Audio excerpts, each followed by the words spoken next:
And it's Tuesday at 10 as we all catch our breath to a bit because it's also now time for the hydration break brought to us by our friends at local Vine Beer, Wine, and Liquor stores, 2 locations, and we bring in Kacey D.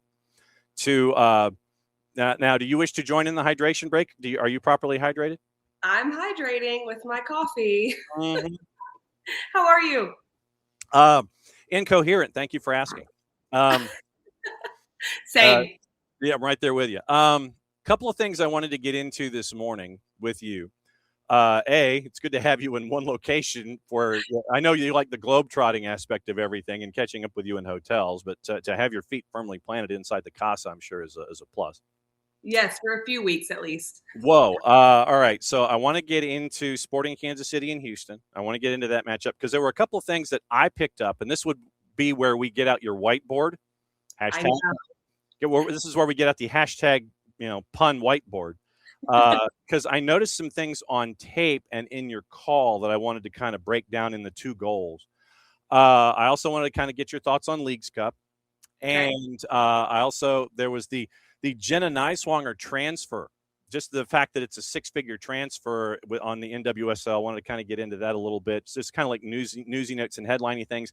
And there was something out of Como that I thought was really interesting having to do with their season ticket holders. And I didn't know if you had seen that. You get to inform me. So let's we can get into that too, but it'll be hot off the press for me. Okay. But that'll be kind of toward the end because it's kind of newsy and stuff. You and Christian were at Sporting in Houston and looking at that one from 30,000 feet going in. Sporting Kansas City's sporting director, David Lee, at the beginning of this season, I mean, there were points in training camp where they didn't have a full roster. I mean, literally it was like 18 dudes. And he said, I want to bring in like a dozen guys. And he probably, if he could bring in all of North Dakota to help out with the rosters, he would probably do that. Houston, you and Christian seem to be the Dynamo broadcasting network so far this year. So you've gotten your true. You got your fill on Guilherme and everybody there that has come to the fore. Now that the game is over and you've had a chance to kind of digest it a little bit, what sticks in your mind from what you saw in Sporting and in Houston? Well, first of all, 2 weeks in a row, we've gotten a red card that completely changed the game. We can get into that later, but I had to say that because there is just such a difference from what we saw before the red card and after the red card. In this particular matchup, Sporting Kansas City actually started quite brightly. Defensive reinforcements is what they needed and what they had brought in, and it was showing in the first half. So it was quite even back and forth, and then all of a sudden that red card happens, and it really changes the trajectory of the game. Yeah, kind of sounds familiar with what happened with Atlanta. And yeah. So a lot of places, you're right. Yeah, except the one with Atlanta happened on the 27th, and we're all raising the people's eyebrow at Alan Chapman for his iniquity of calls. All right, I want to get into goal number 1. I'm going to play goal number 1, and it's what you mentioned at the end of the call that until I saw the replay and we had a really good angle of it. This is the whiteboard element number 1. First goal on the board, Guilherme, Apple TV, and Major League Soccer. You'll recognize the voices. Another one of those pacey players. One time was clocked as the 2nd fastest in Major League Soccer. Here's McGlynn, now opens up. This could be their moment. It's Guilherme! Ask and you shall receive. The brilliant Brazilian strikes again. Channel. This cut here, what that does is it creates a 1v1. Watch the top of your screen with the run around. When you run around a player, you allow Guilherme to have space because Jake Davis, number 8, the defender's thinking, do I stay with the player or do I go with the runner? That's the half yard of space that Guilherme needs to cut inside. Then he brings the technique, he brings the flair. Now, it was the point that you made at the end about Jake Davis. And when they go in the highlight cut to the behind the goal shot and you see Jake Davis bite and take a step to his right on the runner, and he finds himself in like uh-oh land because he looks to his right, he takes that step, and then he realizes that he's given Guilherme some space, and it was too much space by the end of it. I thought that was really interesting to see Jake make the decision to open up space, and it creates the goal. From a youth development perspective, coaches always talk about the run has to come before the pass. And there's a lot of reasons for that. But one of the reasons is that you force defenders into making decisions. And the bite that you talk about, the lean, is all that a player like Guilherme needs, is that lean. He can figure out how to bend a shot around a defender's foot without the lean. So when that lean goes because of the overlapping run, then you see that Guilherme has even more time to be able to pick out his corner, to have that. So that 2v1 that could have been created and would have been a viable option really allowed for everything. There was a lot of really nice elements of this goal from the very beginning to that run and the finish at the end. And I'm sure that if you look at John Pulskamp, he's probably still cursing under his breath. I think he thinks he should have had that one. I agree. I think that the save should have happened. And it was actually Cleveland in goal. Stephen Cleveland. Yeah, you got it. There we go. So I'm only doing that for John Pulskamp, even though I don't know him, just to say that. But Stephen Cleveland was in goal. Later in the broadcast, Christian and I actually talked about that a little bit, that all of the buildup, the repress by Buzat, the shifty footwork from Jack McGlynn, the run, the finish, all of it was great. However, it could have been saved. And that had to be addressed at some point. There was just so many good elements in the goal call that we were like, okay, in the goal call, we're not going to call out the goalkeeper on this, but let's talk about that in a little bit, that this probably could have been saved. Yeah, he was punching the ground. Stefan was not a happy man with what he was not able to do. Okay, so then red card, second goal. Second goal, once again, and to set this up, you're trying to get a build out of the back, and Sporting is trying to get some quick passes working forward, and Stephen Cleveland finds Calvin Harris, and in a situation where you're trying to navigate out of the back, you've got to make sure that every contact is solid, and Calvin Harris's contact was not. Here's how goal 2 happened. Apple TV, MLS, Christian, and KCD. They restore lost pride. It's the Dynamo outfit, Kacey, that they're really going to punish right here. Buzat just does that. Catastrophic error, and Buzat punishes for Houston. This is a critical mistake from Calvin Harris. Watch in the middle of your screen. In the build, he's going to come into this area. There's nothing wrong with this, but he goes in the one-touch back, does not realize that Buzat is there. You have to take inventory of where your players are, what the press has been, the game, but the problem is Harris plays in the wide channels normally, so hasn't faced the press that Houston Dynamo shows. He gives it right to Buzat. Okay, and I thought that was another interesting point too, is that Calvin Harris is used to playing wider spaces. Calvin Harris is right down Main Street. He gets the pass from Cleveland, and there wasn't enough weight on the return, and he was surrounded first, and then the pass back to Cleveland put everything in no man's land, and it was a slam dunk. The technical error, of course, has to be addressed. That's the obvious piece, is that he kind of chops at the ball, it hits the underside of his cleat, and goes right to Buzat. He has pressure, so you have to absorb pressure. He probably should take a touch, or if you're going to one-touch it, you bounce it out into the wide channel, because if anything goes wrong, everyone immediately narrows and can make up for that mistake. What he does is he goes that first-time ball back. Anytime you're in the build, you're in your biggest shape that you're going to be in. So any type of turnover right in that center channel is catastrophic, as Christian said. And Buzat actually had a nice finish. Cleveland, I thought, cut down the angle as well as he could. Nothing he could do in that moment.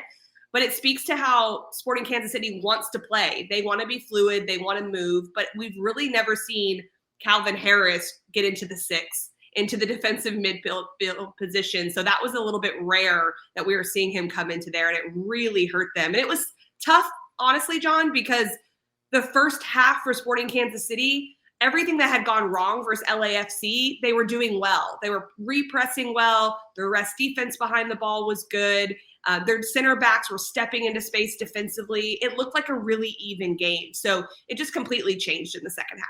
Yep, right now, Sporting at the bottom of the West with 14 points after 18, 4-12 and 2. They've given up 46, and a lot of that, I think, is front-loaded to the beginning of the season where they were giving it up in bunches. And you're sitting there going, man, what has Rafa Vicky gotten himself into? And, he's probably sitting there and he's going, okay, so what's the size of that beverage I can take with me on the way home? Now that they've gotten a little used to Rafa Vicky, 11-man Sporting Kansas City. What have you seen? I believe that they're a lot more stable than they've shown.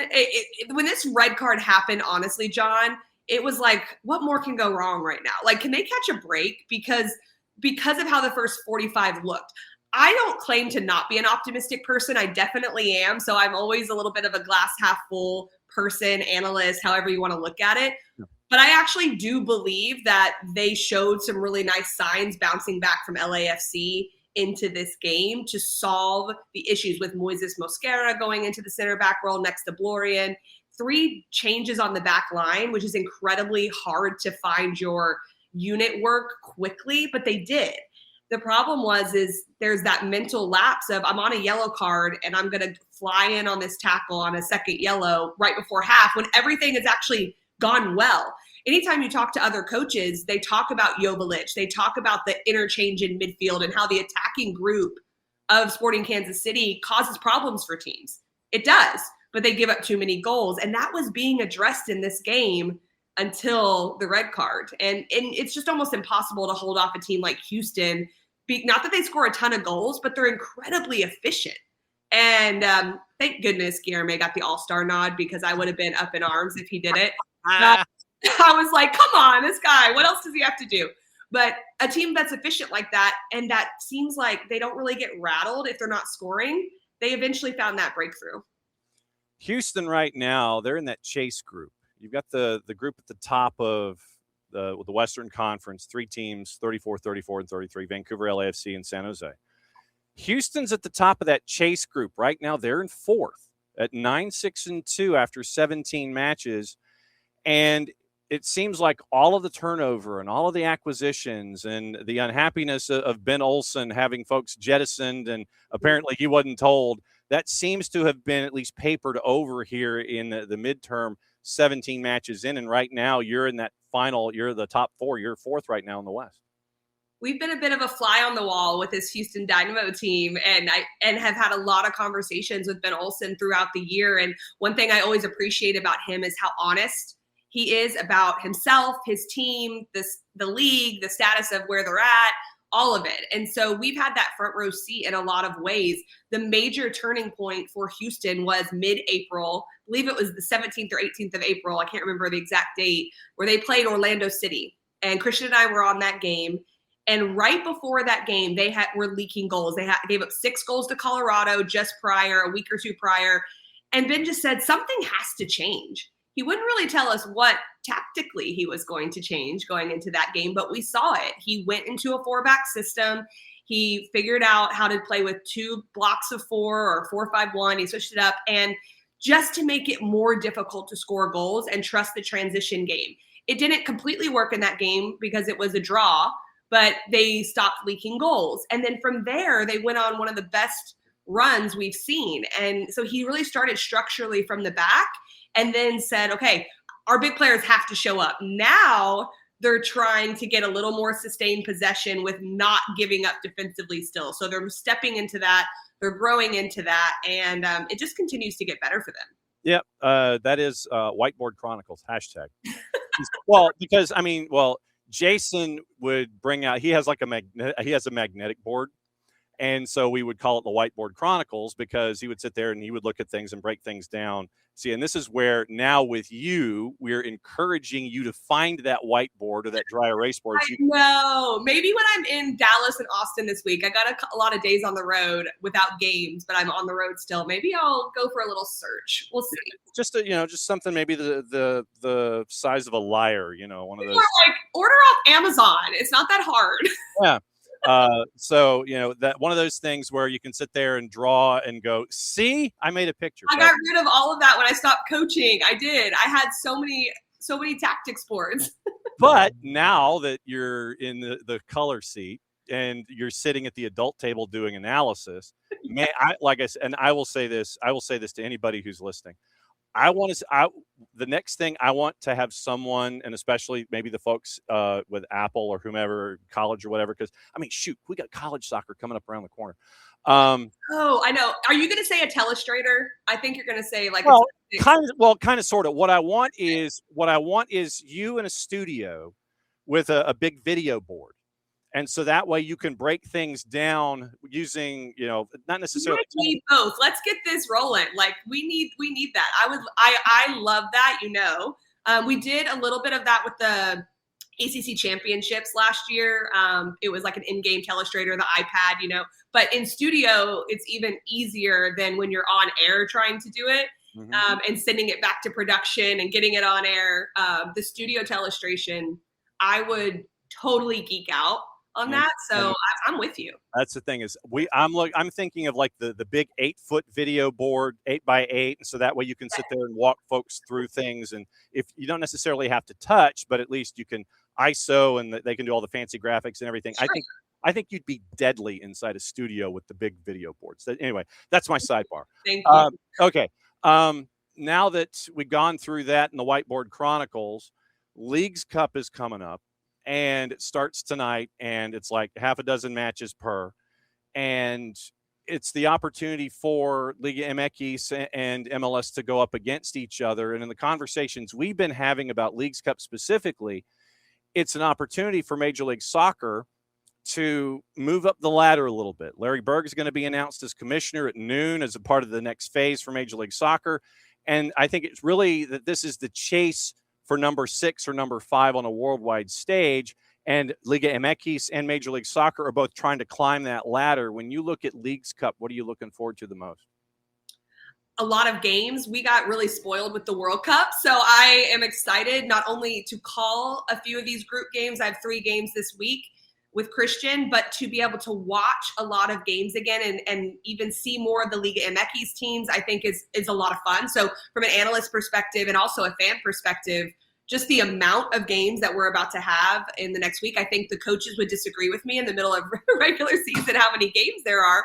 But I think that's always a great time. You make a good point as well of just both leagues, raising their profiles on a global scale and continuing to compete and continuing to showcase. It's great for the fans to be able to see more of the Liga MX teams. And so I'm excited for that. I think it'll be great. So do you know what games you have in group stage coming up? I do. I actually get the Texas tour, which I'm a Texan, so I'm excited about that. I'm going to Dallas tonight, and I'll have Dallas Querétaro tomorrow, and then I'll fly to Austin on Wednesday, and then we'll have Austin Tijuana and Austin Puebla. Okay. Yeah. Okay. Yeah. So you get to go to the new Mansfield Stadium in the northeast suburb. That's where I'm from. That's the crazy part. So I'm from Arlington. I claim Arlington because that's actually where my address was. Okay. But I went to Mansfield schools growing up. So my mom actually drove me by the stadium last time I was there. It was like, look at this. Can you believe there used to be nothing out here? And I couldn't believe it. And then whenever it was, 2 weeks ago, when I was looking at things, I'm like, oh, we're not playing at Frisco. Oh my gosh, it's in Mansfield. So it's pretty nostalgic. I have a couple of high school friends that I think are going to come to the game because they live like 5 minutes from there. So pretty fun. I mean, that's the fact that you get the the Tejas turnaround when it comes to all these. I mean, but it also goes to speak to how a lot of the communities in and around all the major cities, they dive in full bore because we know what high school football means. True. You go to McKinney, you go to Mansfield, you go to Odessa, you go to Denton. It doesn't matter. It's there. So you're going to have these cathedrals, and that's what they are for high school sport. My mom actually just sent me a box of stuff, and my letter jacket was in there from high school. I might have to wear that next time. See, now, wait a minute.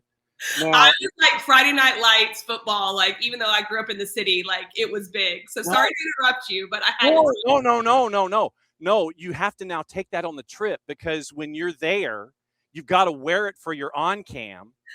Oh my gosh. That might be a really good idea. Now, but don't tell. I mean, look, we're the only ones that know this right now, and I'm not going to put it out as a part of, hey, Kacey was on our segment, and she's going to do this. What you do, you pack it. Okay. You don't tell anybody that you've got it, and you just kind of bring it on with the carry-on or whatever you take into the stadium, and then you take the carry-on with you down to the field as you're cutting your stand-up. And then when it comes to the 2-shot, basically just before the reveal, and you and Christian are supposed to tape your 2-shot in the workaround. Put the jacket on just before you do your 2-shot. Oh my gosh! If we actually get like a camera hit, this will be epic. And then I'm definitely going to take it. We'll see how we incorporate it in. But I think you've got some good ideas. I'm kind of excited. And then also you got to get the big black cowboy hat. You've got to do that too. Oh my gosh. I will say I don't own a cowboy hat and I don't own cowboy boots. So I probably should. It's probably like 9,000 degrees in Mansfield anyway. So the cowboy boots, it might be a little counterintuitive, especially is it a turf surface at Mansfield? Do you know? That's a really good question. I don't think so. I don't think so. But I'm not 100% sure. Because I was going to say, if it's like 9,000 degrees on a turf surface and you're wearing cowboy boots in early August, I might not make the broadcast. No. So I think if your mom or your friends in Mansfield just got you one of those knockoff cowboy hats and you stashed your Letterman jacket, I think those, especially considering that you and Christian are doing 3 matches in Texas anyway. Yeah. Oh my God. These patches are like the size of my head on this letter jacket. They're hilarious. Like, I can't believe I wore this for fashion, like at games. But look, but this is you going home. And so for that little added extra, hey, I'm at home, I'm wearing my jacket. That's honestly, that's this Texas tour for you. See, now I'm jealous because you're going to Austin, and some of the most ridiculous barbecue is down the street from the Arts Center, right on the river. Crushing barbecue. I'll tell you, I might be like that World Cup fan that was screaming about the beef rib. I'll be so excited to be. All right. See, now you got me going. The Austin Performing Arts Center. It's right there on the water. Okay. And is it the Long? I think it's the Long Center. And right down the street from the Long Center is one of the barbecue joints in the city. And I'll shoot you a text. But anyway, it's one of the places that when I went to Austin, absolutely just crushed it. And it's so like the best barbecue in the state. Anyway, we went off the rails. Who knew? Sorry. Sorry. Whatever. Okay, so NWSL. Yep.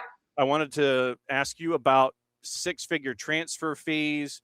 And Jenna Niswanger apparently is heading over to Europe. And you've got players like Timo Shawinga, who has been lost to WAFCON, but she and her sister are putting Malawi on the stage, and they're still unbeaten through match day 2. I mean, NWSL right now is its own little brand of chaos, but I mean that in the most positive way possible. I like that the conversations are becoming more interchangeable with our NWSL players and more global. And I don't mean, and then always just for their national team. Now it's the transfers as well and things that are happening. So all of that buzz in different arenas creates even more buzz around women's soccer, around the NWSL. So I love that. And seeing Shawinga go and be able to do that on the national team scale as well, her sister and Barbara Banda's there. I think it's all wonderful that there's just more and more chatter and conversation.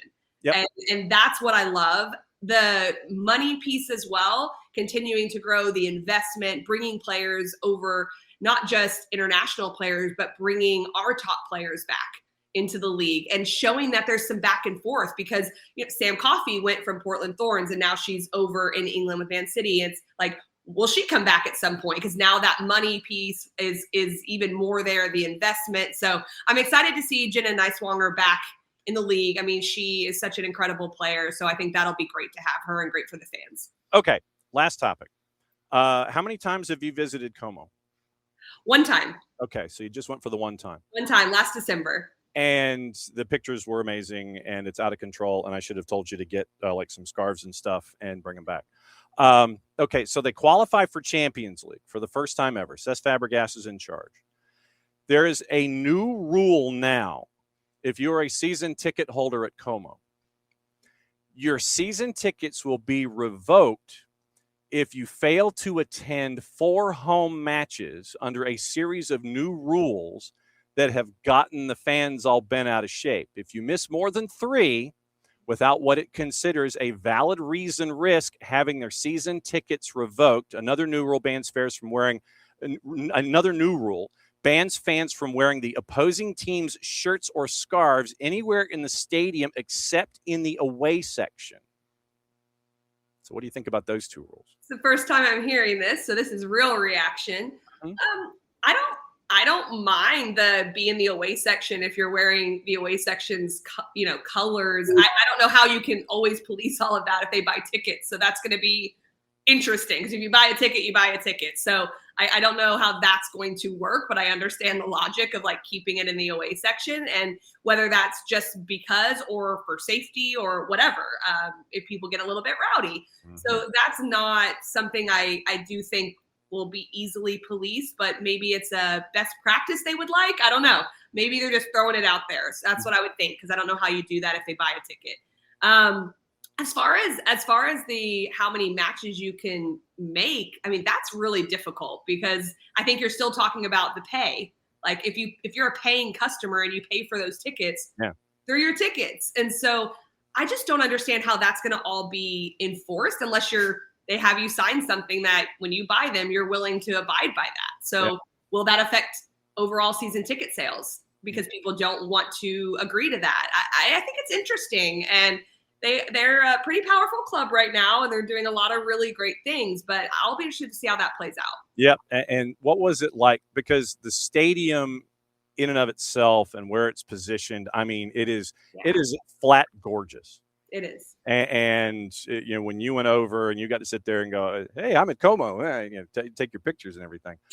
I was over in December and it was still beautiful. It was colder, of course, but it was beautiful right there on the lake. It's obviously a smaller venue, and that shows just like the journey that they're going through. I like that a little bit. Like, I know it comes with, obviously from a business perspective, if you can sell more seats and hosting big games and things like that, there's some challenges, but it's beautiful there. And it's right where you can walk into the city and cobblestone roads, and it's fantastic. And I can't wait to go back. I'm hoping to go back. I got invited to go back this fall, but you got to work. So I got to call games. So we'll see. Maybe when the calendar changes to like the MLS where I have the summer off, I can go to some preseason games or end of season. We'll see. Well, you got to tell H to have them come over here. That is true. That is true. Maybe you and I can work on that. Where are we going to host them? I mean, seriously? I mean, look with NWSL Atlanta coming online in 28. That's a no-brainer. Bring them over. Well, look, you bring them over and have them go to have them play at Mercedes-Benz or something. And they've made. I mean, Heather's done an incredible job, with putting a roster together. And to go from where they were in 4th division to Serie B to now Serie A, and figuring out like you have to make the jumps of signing new players. And I'm really excited. I've been on that journey with her behind the scenes of just being a sounding board and chatting with her as her friend, and she's just done an absolutely incredible job there. And so I'm excited to see how that goes this year. It's going to be a huge jump, and that's always difficult, but I'm excited for them. Serie A Femenil established in 68. Now you're going to have me go down that rabbit hole when it comes to the pyramid. I switched from the men to the women. Sorry, I transitioned over there. Well, that's fine. I don't care. I mean, it's just all right. So Heather fan. So wherever Heather goes, I'm a supporter. Yeah, no, it's all good. So now I'm going to sit there. I'm going to look at her roster and see if there are any American connections, and then go and see if what's going on with. We can get interviews and see. We always open up these doors when you show up here. Okay, so remember, pack the Letterman jacket. Okay.